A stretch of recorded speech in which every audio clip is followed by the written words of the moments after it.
Salam. Bugünkü dərsimizdə bir HP anakartı var. 4525S modelidir. HP ProBook tanış olan bir modellərdən biri. Problem USB eSATA USB portu, digər USB portu və digər də bu tərəfdəki USB konnektordan paylanan sağ tərəfdə olan USB-lər ümumiyyətlə belə deyək, heç bir USB işləmir. Platformamız Patek DIS-MB diskretni platformadır, Vistron platformasıdır. Müştəri gətirdiyində yanlış USB taxdığını və USB-də problem olduğunu və USB-ləri sıradan çıxardığını qeyd etdi. Qeyd edim, hər tərəf ilk əvvəl sağ tərəfdə USB-ləri sıradan çıxardı və daha sonra digər portlara salıb USB-lər tamamilə sıradan çıxıb. İlk öncə mən belə deyək, vizual görüntüyə baxdığım zaman gördüyünüz ki, burada kontroller var U77. Burada görsənirmi? Üst tərəfi gördüyünüz kimi qabarıb. Artıq burada qısa qapanma olub. Qeyd edim ki, bu kontroller platamızda 5 voltajı təmin edir. Yəni bir ayağına enable siqnal gəlir və avtomatik olaraq USB-lərə paylanılır. S5 siqnalı açıldıqdan sonra. Burada daha detaylı görünür. Artıq buradakı kontrollerimiz tamamilə sıradan çıxıb. Buradakı kontrollerimizə diqqətlə baxsın, artıq qaralıb. Bu 79 kontrollerdir. Eyni prinsiplə çalışır. Yəni USB-lərə voltaj paylamaqdan ötəridir. İlk öncə USB-mizin data minus pluslarını yoxlayaq, görək qısa qapanma varmı? Daha sonra sxemadan kontrollerlərimizi incələyək və bu kontrollerləri hansı ilə əvəz etməyi izah edəcəyəm. Multimetrəmizi səs rejimi almışam. Səs rejimi aldıqdan sonra bir ucunu ground bölməsinə, digər ucunu isə burada gördüyünüz 4 bölmədir. Bu bölmə 5 voltajdır. Bu bölmə minusdur, data minus plus bölmələrdir. İlk öncə bizə lazım olan plus bölməsini yoxlayaq. Qısa qapanma yoxdur. Daha sonra data minus, data plus və minus. Burada qısa belə deyək, səs verməsi normaldır, çünki bura minus bölməsidir.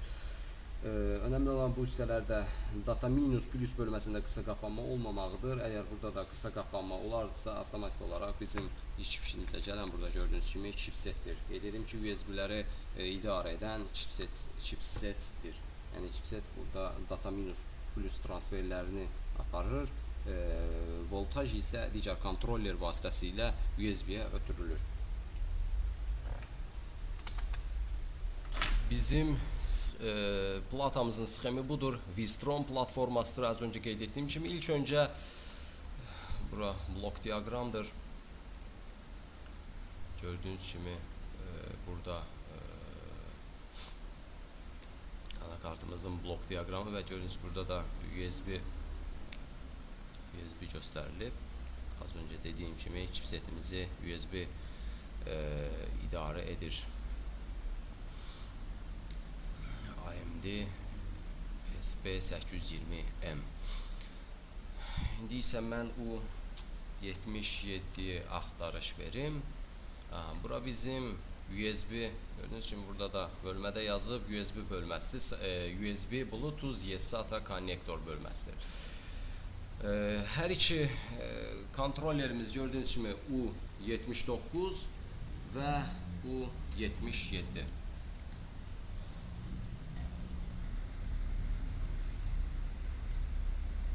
İlk öncə U77 sxemimizi böldüm.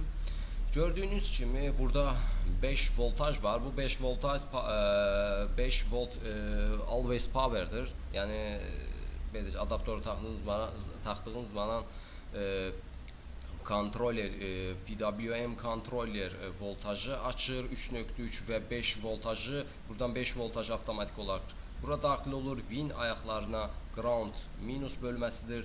Daha sonra bu kontrollerin işə düşməsi üçün chipsetimizdən S5 signalı enable ayağına daxil olur. Daha sonra isə USB VCC. Burada gördüyünüz kimi USB-yə voltajımız gedir. Burada da həmçinin 5 voltaj daxil olur kontrollerimizə. Yəni əsasən burada kontrolleri işə salan enable S5 signalıdır. S5 signalını da göstərim.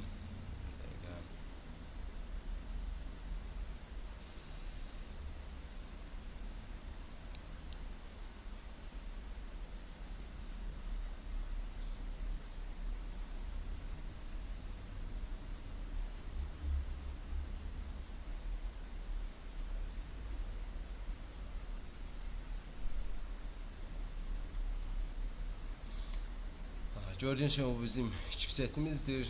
S5 signalı da gördüğünüz gibi buradadır. Belə, daha sonra U79 əvvəlki səhifəmizə qaydaq. Burada da eyni prinsiplə çalışır.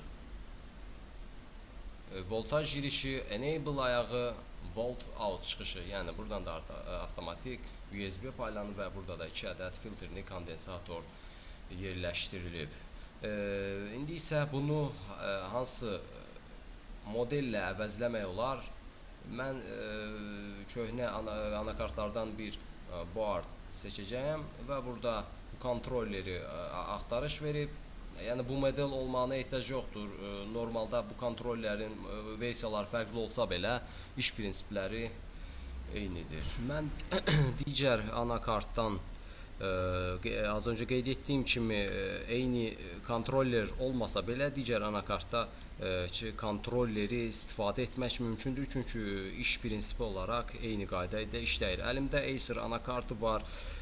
Compal platforması La7912P Reviziya 2.0. Mən artıq anakartın sxemini endirmişəm. Burada məndə bir ədəd gördüyünüz kimi fokuslasın kamera. Özü U7 USB kontrolleri var. Mən U17'ni axtarış verim. Aha.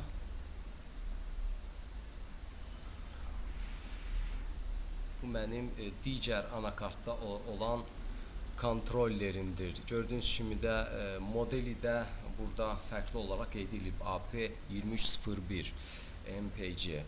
Burada isə mən kontrollerimizi göstərim.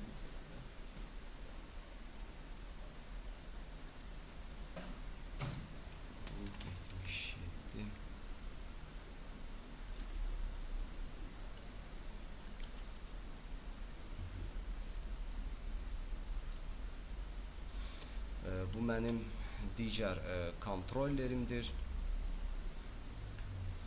UP7534 modeldir. Burada isə başqa bir modeldir. İndi isə gəlin bunları baxaq görək ayaqları eynidirmi?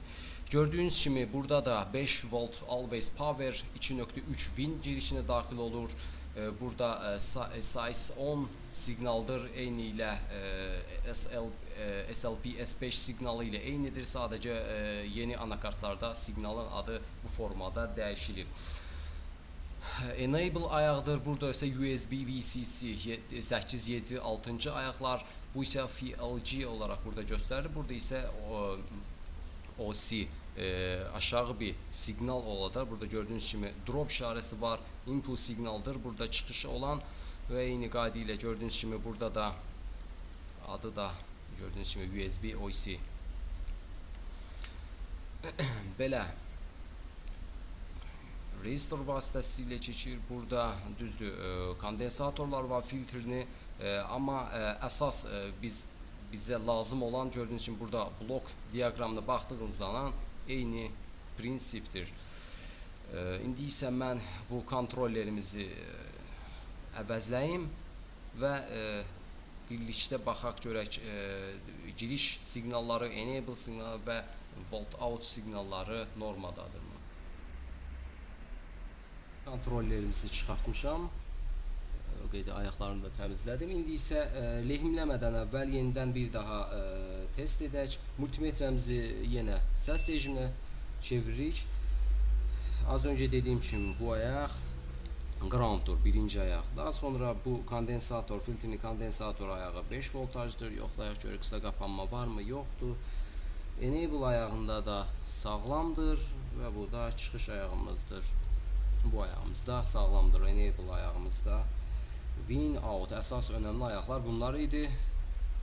İndi isə digər tərəfini çevirim. Digər tərəfini də çevirək. Eyni yoxlamanı burada da grounddur.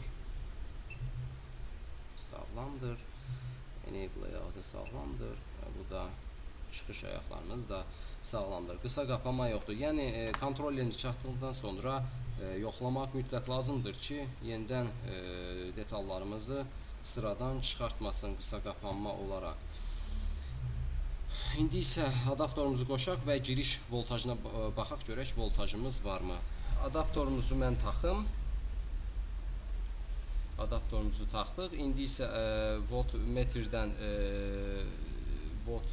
daha doğrusu multimetrdən biz volt rejimi nizamlayırıq. İndi isə giriş Win ayağına baxaq görək 5 voltaj daxil olurmu? Az öncə göstərdiyim kimi 2-3 ayaqları Win ayağıdır. Gördüyünüz kimi voltajımız var 5 voltaj və videomuzun başlığında qeyd etdim ki bu voltaj always power always voltajdır. Yəni 3.3 və 5 voltajdan çıxan 5-ci voltaj bu bölməyə də paylanılır. İndi isə kontrollerlərimizi yerinə lehimləyim. Kontrollerimizi yerinə lehimlədikdən sonra anakartımızı toplayın və baxaq görək voltajımız təmin oldu-mu? Mən kontrollerlərimizi lehimlədim. Bu da digər kontrollerimiz. İndi isə gəlin yoxlayaq, görək USB taxmadan öncə ilk öncə yoxlayaq görək bir problem varmı? Yəni normal qaydada kontrollerimiz işləyirmi? Multimetremizi volt rejimə çeviririk. Adaptorumuzu taxaq. Və indi isə kontrollerimizi yoxlayaq. İlk öncə dediyim kimi birinci gördüyünüz kimi 5 voltaj var. Bu Win girişidir. İndi isə çıxışa baxaq.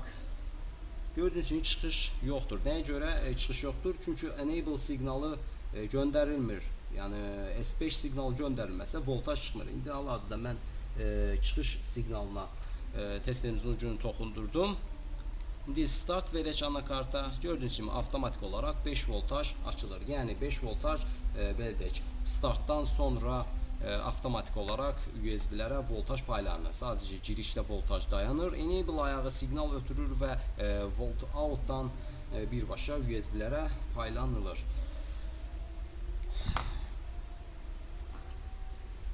Eyni ilə kontrollerimizdə dediyim kimi eyni prinsiplə çalışır. İndi isə gəlin anakartımızı toplayım yarım formada və yoxlayaq görək USB-dən belə deyək, USB-də məndə hazır sistem var, USB-mi qoşacağam görək və bunun üstündə də LED işıq indikator var, miqat edirsə avtomatik olaraq bilirik ki artıq işləyir. Anakartımızı bu formada yığdım, adaptorumuzu taxaq.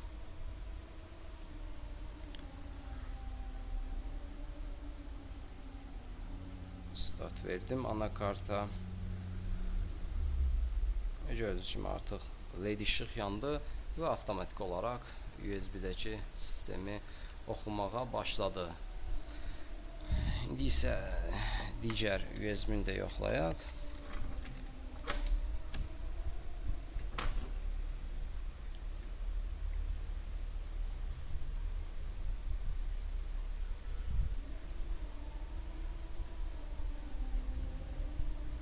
Və budur.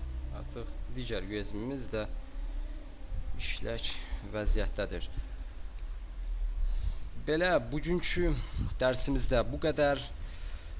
Bu dəfə sizlərə USB voltaj kontrolleri digər modellə əvəzləməyi izah etdim.